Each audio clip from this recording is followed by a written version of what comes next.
Hi friends, welcome to Unit 1, Day 2. Here we're going to be solving compound inequality, example 3. Before we jump in, I just want to quickly go over OR and AND.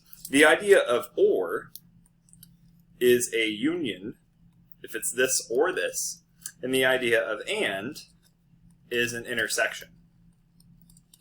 Has to be a part of this street and this street.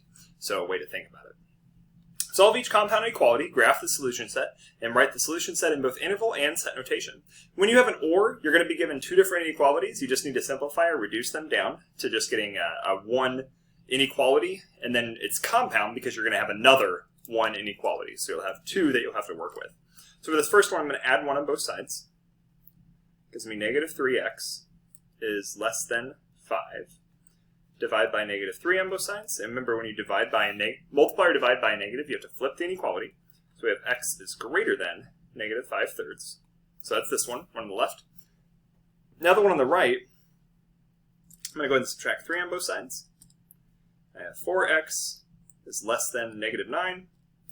And then divide by 4, divide by 4.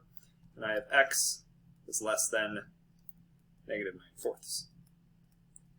So it's going to be greater than negative 5/3, but less than negative 9/4. Negative 5/3, just to give you perspective, is negative 1.6 repeating.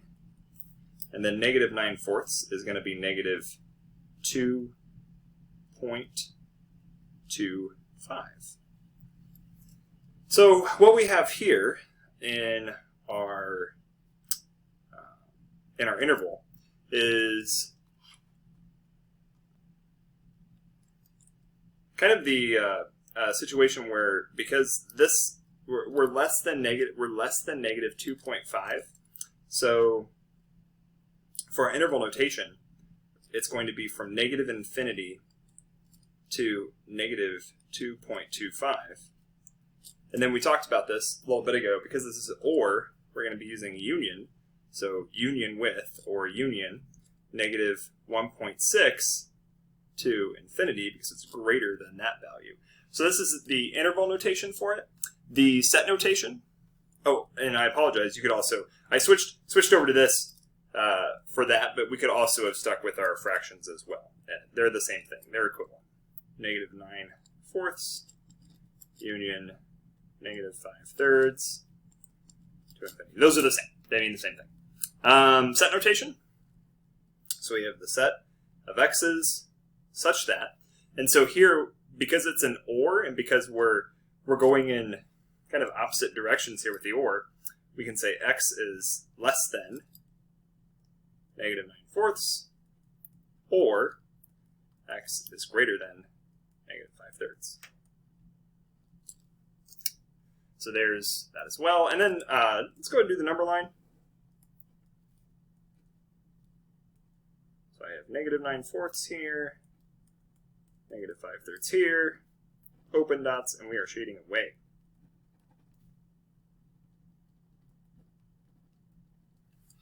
Next one, number 7. And inequalities, this is an intersection. Minus 5 on both sides. I have 3x is greater than negative 18. Divide by 3 on both sides, and we get x is greater than negative 6. And subtract 5 on both sides. Get 3x is less than negative 6. Divide by 3. Get x is less than negative 2.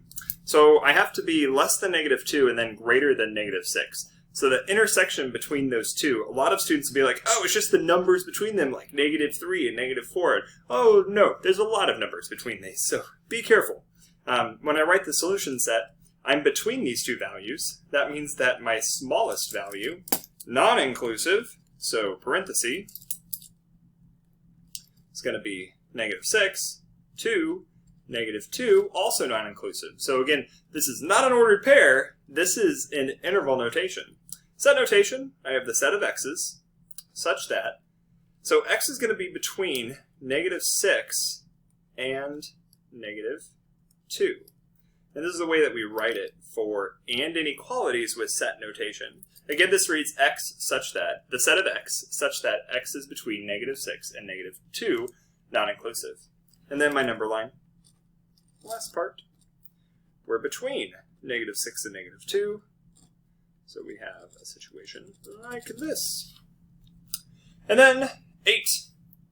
Here we have a fraction. This is a compound inequality when you have this. So you have an and inequality. So this is going to be an intersection. We have a fraction here in the middle. So to absolve that, we need to multiply through each part by negative 3.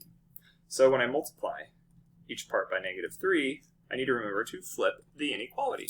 So I'm going to have negative 3 times 1, so that's a negative 3.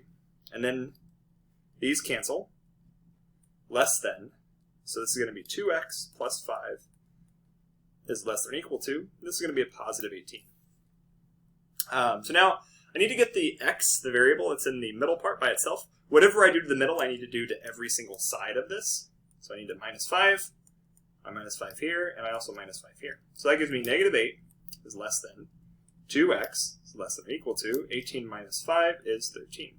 Divide by 2 on all sides, and you have negative 4 is less than x is less than or equal to 13 halves. This is, so, a interval, smallest value is negative 4, all the way to 13 halves inclusive. And then I have the set of x's such that negative 4 is less than x is less than or equal to 13 halves. And then my number line, I have negative 4, and then 13 halves.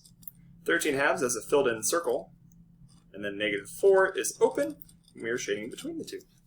Join me in the next video as I go over example 4. Have a great day.